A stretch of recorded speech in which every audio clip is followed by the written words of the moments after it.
नमस्कार, मैं सुनीता कथा मंथन में आप सबका स्वागत करती हूँ। कथा मंथन में आज सुनिए शिवानी जी की कहानी अपराधी कौन। अमला बार बार बाहर आती और अपने सजे बंगले की अनूठी सज्जा देखकर स्वयं ही मुग्ध हो जाती।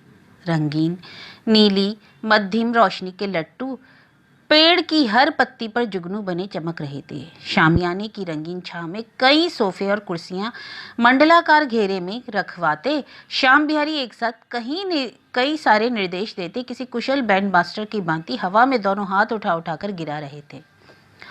अमला को पति की हड़बौंग देखकर हंसी आ गई। एक तो वैसे ही सामान्य सी घटना से उत्तेजित होते हैं, उस पर आज पहली पुत्री का विवाह था। वह पति से कहीं अधिक मात्रा में आश्वस्त हो बारात की प्रतीक्षा कर रही थी। और घबराती भी क्यों? सभी कुछ तो दे रही थी कनक को, फ्रिज, रेडियोग्राम, फिएट और फिर एक तगड़ा सा चेक। बीसियों भूखी शेरनी सी माताओं के मुख से वह अपने भावी जमाता का पुष्ट ग्रास लुभावने दहेज के बूते ही तो छीन पाई थी। उसकी कनक सांवली थी, पर इस युग में क्या जमाता भावी पत्नी का रंग देखता है? उसे तो अब भावी ससुर के ओहदे का रंग ही अधिक आकर्षित करता है। और जहां तक इसका प्रश्न था, श्याम बिहारी अपने ओहदे के चोखे रंग से किसी भी सुपात्र को चुंबक की भांति खींच सकते थे। एक तो वे कमिश्नर थे, उस पर आईसीएस। हम आईसीएस अब रीवा के अलभ्य सफेद शेरों की भांति अपनी वंश वृद्धि के क्षीण संभावनाओं के कारण अनमोल हो उठे हैं। ये प्रायः ही हंसकर वे अमला से कहते हैं। आज तो उन्हें बात करने की भी फुर्सत नहीं थी। सुबह से जनवासे का ही प्रबंध देख रहे थे। नाव, तंबोली, धोबी सबके तंबू तन चुके थे और तीनों किसी अंतरराष्ट्रीय प्रदर्शनी के से विभिन्न स्टॉल में खड़े अधिकारियों की ही तत्परता से मुस्कुराते खड़े थे। यह भी इस अनोखे युग का एक अनोखा रिवाज चल पड़ा था। आएंगे छैला बाराती बनकर, पर दर्जनों घड़े से निकाले गए सूट इस्त्री करवाने कन्या के पिता के यहाँ ही लावेंगे। जिसे देखो वही हजामत बनवाने बैठ जाएगा, चाहे घराती हो या बाराती। मुफ्त का चंदन घिस मेरे नंदन, इसी को तो कहते हैं। कहीं बारातियों के आने के पहले ही सब पान निगोड़े घर ही के मेहमान न चर डाले। अमला मन ही मन भुनभुना रही थी। एक तो घर के ही मेहमानों ने 4 दिनों से उसका पटरा बैठा दिया था। 5 दर्जन तो बच्चे ही भिनभिना रहे थे। उस पर देवरानी, जेठानी, चचेरी, ममेरी, नंदों के नखरे देख उसका खून खौल रहा था। इसी से भागकर बाहर आ गई थी। बरेली वाली ममिया सास को लहसुन प्याज की बदबू से दिल के दौरे पड़ने लगते हैं। उनका कमरा अलग करके उठी ही थी कि 2 चचेरी नंदों में बच्चों को लेकर भयानक युद्ध छिड़ गया था। दोनों सगी बहनी थी, पर आज आमने सामने तनी रनचंडी ही तो बन गई थी। उन्हें छुड़ाकर अलग किया तो उसकी स्विस एक भाभी एक ही पेटीकोट और बिना बाहों का ब्लाउज पहने अर्धनग्नावस्था में अर्दली चपरासियों के सामने ही उसे साड़ी पहना देने का अनुरोध करने आ धमकी। पिछले माह उसका छोटा भाई विदेश से एक लंब तड़ंगी ब्याह लाया था। क्या करती बेचारी अमला? भाई को बुलाती और भाभी को कैसे छोड़ देती। उसकी ताड़ सी देह में साड़ी लपेटना आकाश में चंदोवा टाकना था। साड़ी पहनाते ही वह चटपट बाहर निकल आई थी। बारात भी तो आती ही होगी। उसने घड़ी देखी, अभी देर थी, पर बारात के आने से भी अधिक चिंता उसे एक और व्यक्ति के आने की थी, और वह थी उसकी फ्रांस प्रवासिनी ननद मीना, जो पूरे 20 वर्ष बाद मायके लौट रही थी। यह ननद कभी उसकी प्राण प्रिय सखी थी। वही उसे सिर आंखों पर बिठाकर इस ग्रह में लाई थी। उसकी सास ने तो दूसरी लड़की पसंद की थी। कुछ दिनों तक दोनों की मैत्री मोहल्ले भर की स्त्रियों के हृदयों में विशेष बोलती रही। दोनों एक से कपड़े पहनती, हंसती, खिलखिलाती, एक दूसरे की बाहों में लिए फिरती रही। फिर जैसा प्रायः ऐसी प्रगाढ़ मैत्री का अंत होता है, वैसा ही हुआ। अचानक दोनों में ऐसी ठनकी की आंखों ही आंखों में नंगी तलवारें लपलपाने लगी, और 2 टूटे हृदयों की दरार मीना की विदा तक नहीं जुड़े। झगड़े का सूत्रपात हुआ था आभूषणों को लेकर। मीना की विधवा माँ का पूरा गहना एक सामान्य सी पोटली में बंधा काठ के बक्स में पड़ा रहता। कई बार पुत्र के समझाने पर भी वे बैंक में रखने को राजी नहीं हुई, तो खींचकर श्याम बिहारी ने कहना ही छोड़ दिया। पर इधर उनका अधिकांश समय तीर्थ यात्रा में ही निकलने लगा, और वे एक एक करके अपने आभूषण कभी बद्रीनाथ चढ़ाती, कभी रामेश्वरम।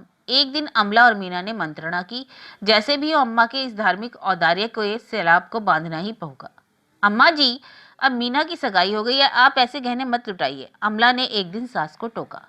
हाँ अम्मा, आज फैसला ही कर दो, क्या मुझे दोगी और क्या भाभी को। मुंह लगी मीना ने दोनों बाहें अम्मा के गले में डाल दी। कहीं ऐसा ना हो कि कभी इसी करमजोली पोटली के पीछे हम दोनों लड़ पड़े। अमला हो कर हंस उठी थी।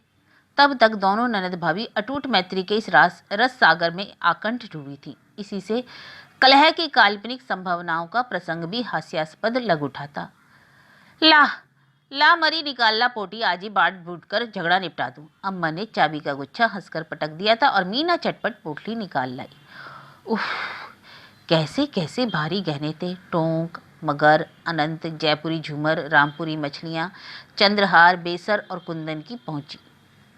मीना के नाना सिविल सर्जन थे। अम्मा इकलौती पुत्री थी, इसी से नाना ने गहनों से लाद दिया था। और सबसे विलक्षण आभूषण था एक लंबी नीली मखमली डिबिया में बंद नागिन के आकार की लचकती करधनी।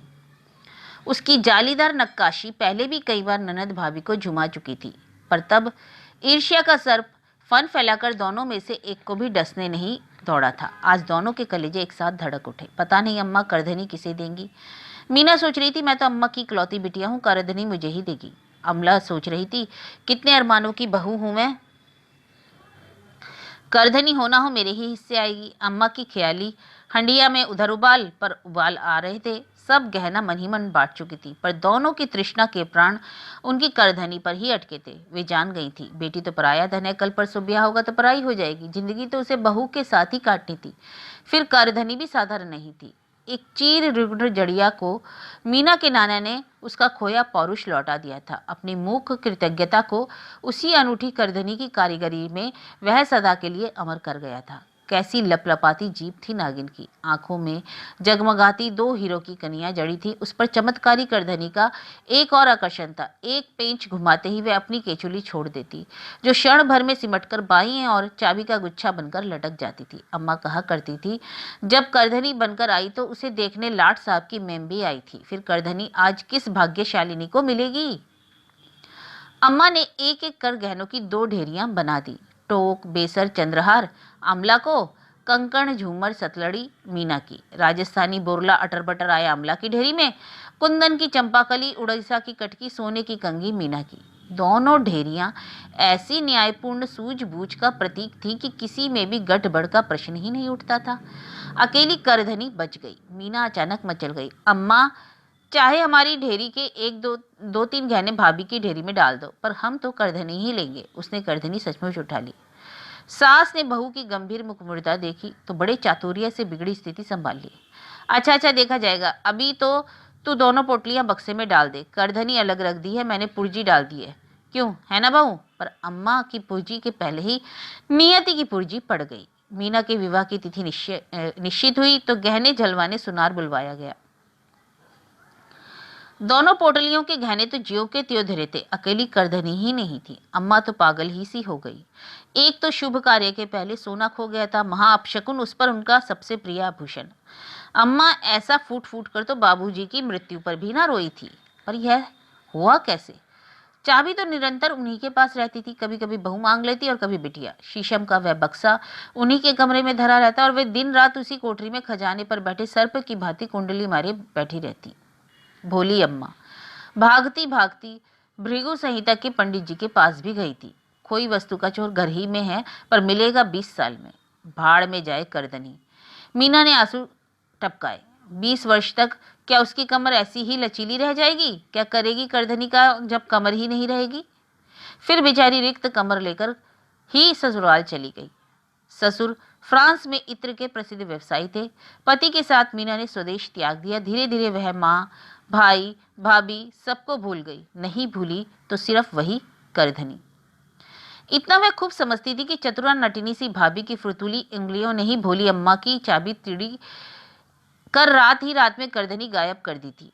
आज पूरे 20 वर्ष पश्चात वह भाई का पत्र पाकर स्वदेश लौट रही थी। अम्मा अब रही नहीं, पर फिर भी मायका तो मायका ही था। भैया को देखा तो वह रही सही, पूर्व शत्रुता भी बिसर गई। भैया ने मूछें रख ली थी, कनपट्टी के बाल सफेद हो गए थे और क्षण भर को उसे लगा जैसे बाबूजी ही हंसते खड़े हो गए। और मौसी कितना बुढ़ा गई थी, सामने के दो दांत भी टूट गए थे, ठीक जैसे अम्मा की पोपली हंसी का नक्शा फिर से उतार कर रख दिया था विधाता ने। वह तो आंसू ही नहीं रोक पाई। क्यूरी मुनिया दामाद को ना लाई? मौसी ने पूछा। अरे मौसी, उन्हें क्या अपने कारोबार से फुर्सत रहती है? उसने बड़े गर्व से कहा और भाभी की ओर बाहें फैला दी। उसकी तन्वी भाभी बेहद फूल गई थी। करधनी धरी भी होगी तो इस विराट परिधि को कहाँ घेर पाएगी? उसने मन ही मन संतोष किया। उसकी कमर तो अभी भी विदेशी कॉर्सेट के बंधन में कसी उसकी कौमार्यावस्था का 21 इंची घेरा निभा रही थी। अरे मीना, तुम तो वैसी की वैसी ही धरी हो। भाभी का कंठ स्वर भी शरीर के साथ साथ मांसल हो उठा था। भतीजी कहाँ है मेरी? मीना ने बड़े लाड से पूछा और भाभी ने एक सांवली सी लड़की को उसकी ओर ठेल दिया। मीना ने भतीजी का माथा चूमकर कहा, मेरी दिव्या से 1.25 महीने बड़ी है तू। उसे क्यों नहीं लाई बुआ? भतीजी ने पूछा। उसे अपनी दुकान सौंप आई हूं रानी। एक दिन भी बंद रहती तो लाखों का नुकसान हो जाता। क्रिसमस आ रहा है। बुआ ने दर्पपूर्ण उक्ति से महिला वृंद को घायल किया और धम से कुर्सी पर बैठ गई। मीना की दुकान भारती वास्तव में फ्रांसीसी सुंदरियों के लिए एक बहुत बड़ा आकर्षण थी। भारतीय गहने, साड़ियाँ, आलता, नकली चोटियाँ, झूमर, यहाँ तक कि मांग भरने का सिंदूर और बिछुए का जोड़ा भी मिल सकता था वहाँ। कभी फ्रांस से इक्के दुक्के भारतीय विवाहों के लगन खुलते तो मीना की दुकान की सुहाग पिटारी ही जुटती। काश काश अम्मा की गर्दनी होती तो वह टिकट लगाकर प्रदर्शनी से ही मालामाल हो जाती। ऐसी व्यावसायिक खटकेबाजी में उसकी कल्पना बेजोड़ थी। कुल जमा 3 दिन के लिए आई हूँ भाभी। इधर तुम्हारी रानी विदा हुई और मैं उड़ी फ्रांस को। अपने तीक्ष्ण रंगे नखों को उसने चिड़िया के उड़ जाने की मुद्रा में चमकाकर भतीजी को बुरी तरह प्रभावित कर दिया। जयमाल का समय हुआ तो अतिथियों की दृष्टि सलोनी दुल्हन के चेहरे पर टिकने की बजाय उसकी प्रौढ़ा बुआ की सांवली सी गर्दन पर जम गई। मीना एक अद्वितीय हीरो का हार पहने द्वार पर खड़ी मुस्कुरा रही थी। फुसफुसाहट तीव्र हो उठी। अरे जी, कैसा जगमगा रहा है? असली हीरे हैं। अरे चल हट, विदेशी नकली हार भी ऐसे ही जगमगाते हैं। पिछले साल मेरा छोटा भाई मॉन्ट्रियल से तो लाया था। अरे नहीं नहीं, फ्रांस में इनके ससुर का लाखों का व्यापार है। इनकी भी तो दुकान है। क्या बेचती है? ही। चारों तरफ ईर्ष्यालु स्त्रियों का अशिष्ट स्वर उनके कानों के पास ही सरक आया। पर उस जगमगाती बुलंद इमारत के सामने छोटे मोटे आभूषण पहने भड़कीली नारियों की आभा सहसा तुच्छ हो उठी, जैसे जैसे कि झोपड़ियों पर धरे दिए टिमटिमा रहे हों। अरे क्यों री मुनिया, हार तो असली लागे है। 8-10 हजार का तो होगा ही। मौसी ने बड़ी ललक से हार के लोलक को हाथों में ले लिया। 80 हजार का है मौसी, मीना ने कुछ ऊंचे स्वर में कहा। अपने दामी आभूषण का मूल्य बताने में क्या कभी कोई नारी चूकती है? और फिर दूल्हे को देख ही कौन रहा था? आंखों ही आंखों में तो चारों तरफ हार की आलोचना चल रही थी। कहा था ना मैंने 80 हजार का है। सूरत तो 125 की भी नहीं है। पर एक एक कर झोंपड़ियों के टिमटिमाते दिए बुझ गए और बुलंद इमारत जगमगाती रही। दूसरे दिन बारात विदा हो गई और अतिथियों के बिस्तर बंधने लगे। एक तो लड़की के विवाह की रौनक विद्युत छटासी क्षण भर में ही लुप्त हो जाती है। उस पर गृह स्वामिनी भी अतिथियों के रोकने में के मूड में नहीं थी। मीना ने भी भाभी के तुच्छ स्वभाव को परख लिया था। उसने जाने का प्रसंग उठाया तो अमला ने औपचारिक स्नेह की सामान्य दलीलें दी, फिर मान गई। बाजार से तुम्हारे लिए मेवे और ताजी मिठाई लेती हैं कहकर वह झोला लेकर चली गई तो मीना विवाह के भगदड़ से के बाद पहली बार घर में अकेली रह गई। जाने के पहले मायके की ममता और घनेरी हो आई। घूम घाम कर वह अम्मा का बचा कुचा सामान देख रही थी और स्मृतियों के पट खुलते जा रहे थे। बाबूजी की आराम कुर्सी, अम्मा का पीड़ा, उसका बोर्डिंग का सहचर काला स्टील का बक्सा सहसा ठिठक गई। शीशम का वह बक्सा जिसमें अभेद्य ताले के बिना खुले ही किसी कुशल हुड़नी से करधनी गायब कर दी थी। बड़े लाड़ से उसने ताले को हाथ में लिया और ना जाने किस ममता के अदृश्य स्पर्श से ही ताला खट से खुल गया। शायद बाजार जाने की हड़बड़ी में भाभी ठीक से बंद नहीं कर पाई थी। देखो भाभी इसमें क्या रखती है। मीना ने दोनों हाथों से भारी रखना उठाया। पर क्या केवल इसी कौतूहल ने उसे प्रेरित किया? पुराना किनारी गोटा, टूटे प्लग और अम्मा का फुलवरी दुपट्टा, कैसी प्यारी प्यारी कस्तूरी की सी महकती, ठीक अम्मा की देह परिमल की सी परिचित लपट। बड़े लाड़ से भावुकता के आवेश में उसने दुपट्टे को गालों से लगाने को उठाया तो एक भारी सी पोटली भी उसके साथ साथ उठाई। उसका कलेजा उछलकर बाहर आ गया। वही चमक दमक और वे ही चमचकती आंखें। अनुभवी हाथों के अनुभूत स्पर्श ने पेंच घुमाया। क्षण भर में सपरणी की केचुल की चाबी का गुच्छा बनकर लटक गई। कुछ देर तक वह सोचती रही, फिर एक तड़प से करधनी लेकर उठ गई। काठ का बक्सा फिर ज्यों का त्यों ताला लटकाए निर्जीव बन गया। भाभी लौटी तो मीना अपनी साड़ियां तय कर रही थी। भोले चेहरे पर एक शिकन भी नहीं उभरी। हाय मीना, तुमने अभी से सामान बांध लिया? अमला ने पूछा और हाथ का बैग जमीन पर पटक कर ननद के गले में बाहें डाल धम से वहीं बैठ गई। हाय मत जाओ मीना, इतने सालों में तो लौटी हो, वह रुआ से सर में बोली। पर मनी मन वह जानती थी कि ननद का एयर पैसेज भी बुक हो गया है और वह रुक नहीं सकती। इसी से वह दुलार भरा बनावटी आग्रह कर रही थी। मैं जानती, उसने रुमाल से आके पहुंची, तुम अभी भी हमसे रूठी हो। उस सड़बिल्ली करधनी का सत्यानाश हो जिसने हमें चीर कर धर दिया। तुम्हारे भैया की कसम खाकर कहती हूँ मीना, मैंने उस हरामखोर महाराजीन को रात के 2 बजे अम्मा के कमरे से निकलते अपनी आंखों से देखा था। सच भाभी? मीना को बड़ा आनंद आ रहा था। सांप का पैर आखिर सांप ही पहचानता है। फिर क्या तुमने पकड़ क्यों नहीं लिया बज्जात को? हाय, मेरा कलेजा तो तुम जानती हो एकदम पिद्दी का है। सोचा एक तो अम्मा के गौने में महाराजी ने आई थी, उतना मानती थी अम्मा, कहीं करधनी नहीं निकली। तब भाभी के चेहरे पर ऐसा बचपना खिलने लगा जैसे दूध के दांत भी ना टूटे हों। हाय रे मेरी पिद्दी, मीना ने बड़े लाड़ से भाभी को बाहुपोश में कस लिया। अब खबरदार जो उस करधनी का नाम लिया, मुझसे बुरी कोई नहीं होगी। हाँ, सामान बांध लूं, फिर रात को खूब आराम से बातें करेंगे। करधनी सबसे नीचे धरी फ्रेंच शिफोन की साड़ी के नीचे हीरो के हार के साथ कुंडली मारे पड़ी थी। उस रात को 12 बजे तक ननद भाभी बतियाती रही। हार सहेज कर रख लिया था मीना ने, कहीं बटुए में ही धरकर तो नहीं भूल गई? बड़ी लापरवाह हो तुम, भाभी ने पूछा तो मीना अंधेरे में मुंह फेरकर मुस्कुरा ली। हाँ भाभी, वह तो मैंने कल ही सूटकेस में बंद कर लिया था। मैं तो आज तुम्हारे साथ ही सोऊंगी, पता नहीं फिर कब मिलना हो। वह कूद कर मीना के साथ लिपट गई। सुबह उठी तो भाभी उठकर उसके साथ धरी जाने वाली पकवानों की टोकरी सजा रही थी। भाई भाभी दोनों उसके साथ स्टेशन भी आए, पर तीनों ऐसे ठीक समय पर पहुंचे कि सामान लगाते ही गार्ड ने झंडी हिला दी। बड़ी हड़बड़ी में मीना द्वार पकड़कर ही खड़ी रह गई।